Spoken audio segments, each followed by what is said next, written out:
Oi gente, tudo bem? Meu nome é Bruna, mas vocês podem me chamar de Brubs. E sejam bem-vindos ao meu canal!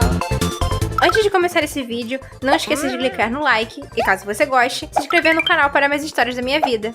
Eu estava para fazer esse vídeo há muito tempo, mas eu nunca tive tempo de realmente sentar e escrever um roteiro sobre isso. E na verdade, eu acho que esse vídeo vai ser um dos mais importantes que eu já fiz. Não só para mim, mas para as pessoas que estão assistindo e sofrem diariamente com isso, que é sobre TDAH. TDAH é um transtorno de déficit de atenção e hiperatividade, podendo essa hiperatividade ser ou não física. É aquela pessoa que não para quieta, é bem impulsiva, esquece facilmente das coisas e está sempre com o cérebro a 1000 por hora, deixando ela desatenta na maior parte do tempo. Por muito tempo, se achava que o TDAH era algo que se apresentava apenas em meninos, por conta de ser algo muito mais aparente no caso deles, pois um menino comumente com esse transtorno é extremamente ativo, principalmente fisicamente, e por conta disso acaba sempre dando muito mais trabalho em casa e na escola, o que chama a atenção dos responsáveis e das pessoas que convivem com ele. Então os meninos sempre são diagnosticados facilmente, enquanto o TDAH das meninas é algo muito menos aparente e que na maioria dos casos não apresenta essa hiperatividade física,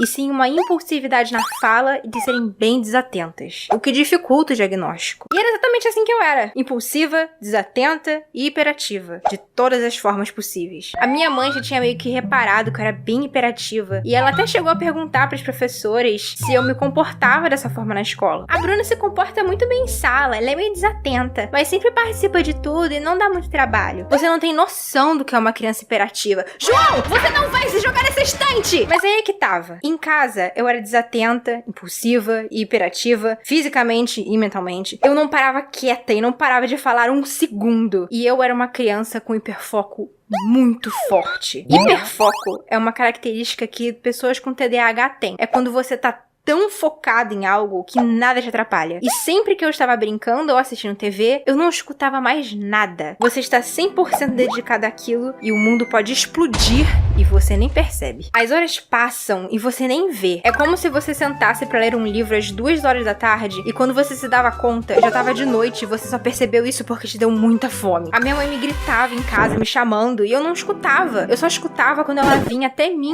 e me tocava. Mas ela via que eu não fazia isso por mal. Eu não tava ignorando ela. Eu só não a escutava. O que fez ela pensar que eu estava ficando surda. Então ela me levou em um otorrino para fazer uns testes. E um desses testes envolvia eu ficar em uma cabine com fones. Quando o lado direito apitasse, eu tinha que levantar a mão direita e assim vai. E eu acertei tudo. Eu não errei nada. E a minha mãe me levou para outro otorrino. Dona Adriana, a Bruna não tem problema nenhum de audição. Ela acertou tudo, até o nível mais baixo. Deve ser outra coisa. Mas a minha mãe não sabia o quê. Esse meu hiperfoco é tão pesado que além de eu não escutar nada, eu também não vejo nada que não seja o que eu estou pensando ou fazendo. É como se eu colocasse as mãos nos meus ouvidos e fechasse os olhos. E só quando algo de fora chamasse a minha atenção que eu voltava à realidade. E em casa eu corria de um lado pro outro o dia inteiro, brincando, rindo, conversando. A minha mãe falava que se ela pudesse, ela tiraria as minhas pilhas pra ela poder descansar só um pouquinho. Mas infelizmente ela não tinha essa opção. E vocês já viram nos meus outros vídeos que eu era uma criança que só se metia em confusão. Além de eu ser extremamente impulsiva na fala. Tinha uma moça com um vestido feio na rua. Credo, que vestido horroroso! Olha, mãe! Alguém fez algo que é falta de educação? Como que você é porco? Alguém disse algo que eu discordava? Nossa, seu cabelo está tão bonito. Mas, mãe, você não disse mais cedo que o cabelo dela era muito feio? Eu não tinha um filtro na minha boca. Eu pensava e falava. Isso fez com que os meus pais passassem muita vergonha quando eu estava presente em um local público, por exemplo. Mas na escola, eu tinha muito medo de me comportar como eu me comportava em casa e acabar indo pra diretoria. Então eu escondia tudo isso, mas por dentro eu tava assim. O que dificultou muito meu diagnóstico. E isso me levou a ser diagnosticada apenas quando eu tinha 15 anos, que foi quando o meu TDAH estava no seu momento mais extremo, me impedindo de fazer as coisas mais simples do meu dia a dia. Eu não conseguia terminar uma tarefa, não conseguia prestar atenção na aula e tava indo muito mal na escola. E eu estudava igual uma condenada e nada funcionava, o que me levou a uma exaustão mental péssima. E isso acontece muito com as pessoas que têm TDAH, porque o nosso cérebro não para de pensar nem por um segundo, e a gente pensa em várias coisas ao mesmo tempo, o que faz com que a nossa mente pife e a gente não queira mais falar, porque pra falar tem que pensar. E a gente não quer mais pensar. E o meu cérebro estava tão sobrecarregado que eu não conseguia focar nas coisas do meu dia a dia. Eu tô com fome. Eu deveria lavar a louça. Tá na hora da sua comida, né? Ah, nossa! Saiu aquela série que eu tava querendo ver! tava fazendo mesmo? Oi, Jackson, você já fez o dever de casa hoje? Meu Deus, o dever de casa! Era isso quase todo dia. Sem falar que eu perco muitas coisas também. Acho que eu devo perder o meu celular umas 5 ou 6 vezes diariamente. Eu tô com ele na mão, alguém me chama, eu largo ele e eu não sei onde eu botei. É como se meu cérebro deletasse essa curta memória de onde eu botei o meu celular. E na escola não era diferente. Eu me distraía muito fácil, não conseguia fazer os deveres e ia mal nas provas. E eu lembro de apenas ter colocado na minha cabeça que eu era burra. Eu era uma idiota que não sabia de nada. O que não é verdade. Eu só tinha TDAH e não sabia. E o cérebro de uma pessoa que tem TDAH é extremamente inteligente e capaz de tudo. Mas por ele pensar muito rápido, a gente tem dificuldade em certas coisas que para algumas pessoas é super fácil, mas pra gente é bem complicado. Um dia na escola, a gente estava estudando sobre transtornos mentais e mutações genéticas, quando eu vi que no final do livro tinha um questionário de umas 30 perguntas de sim ou não, pra ver se você tinha TDAH. E os meus amigos falando que tinham marcado 10, 3 e alguns tinham marcado nada. E aí, Bruna, quanto que você marcou?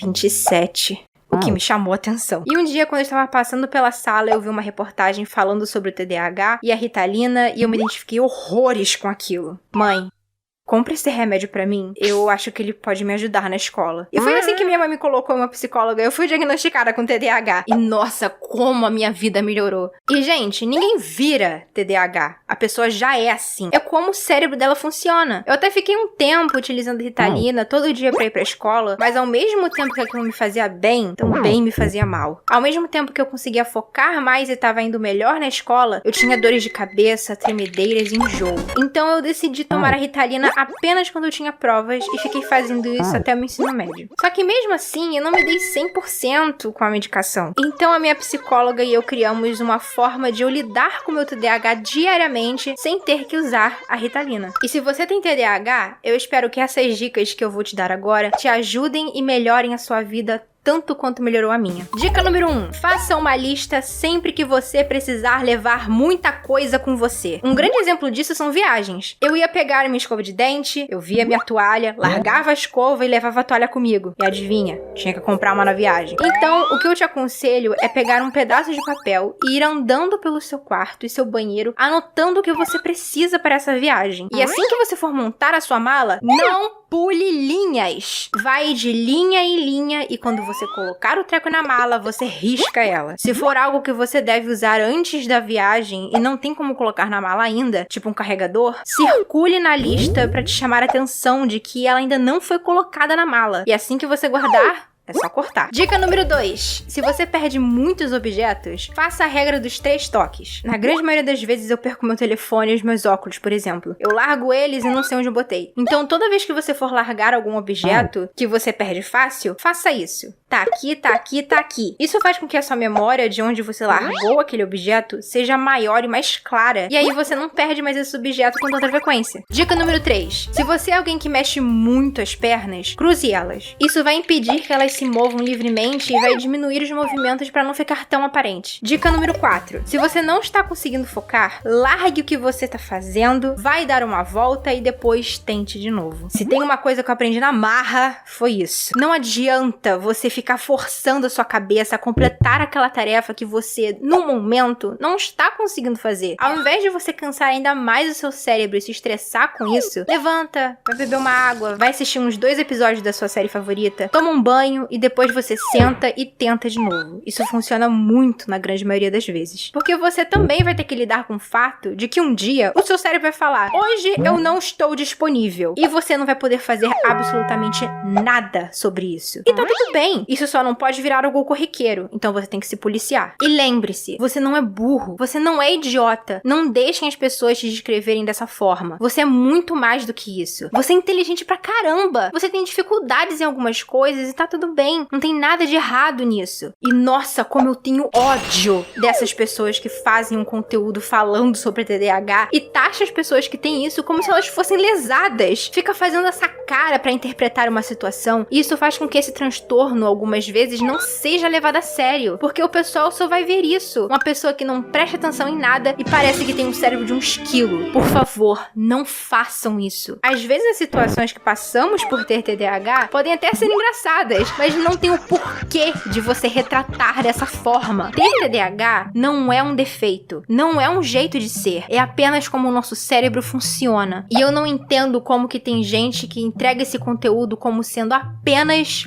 um meme. O TDAH realmente pode ser uma pedra no nosso caminho por diversos motivos, mas lembre-se que sempre tem como dar a volta e deixar a sua vida um pouco mais fácil. Espero que esse vídeo tenha esclarecido algumas dúvidas de vocês e que as minhas dicas possam facilitar pelo menos um pouquinho de suas vidas. Ah, e se você tem dicas que também funcionam pra compartilhar, deixa aqui nos comentários, vai que você consegue ajudar alguém. Um beijo pra vocês e até a próxima!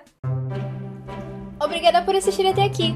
Se você gostou e não quer perder outras histórias da minha vida, então não se esqueça de clicar em gostei e de se inscrever e acionar o sininho para receber notificações sempre que sair um vídeo novo. Obrigada e até breve!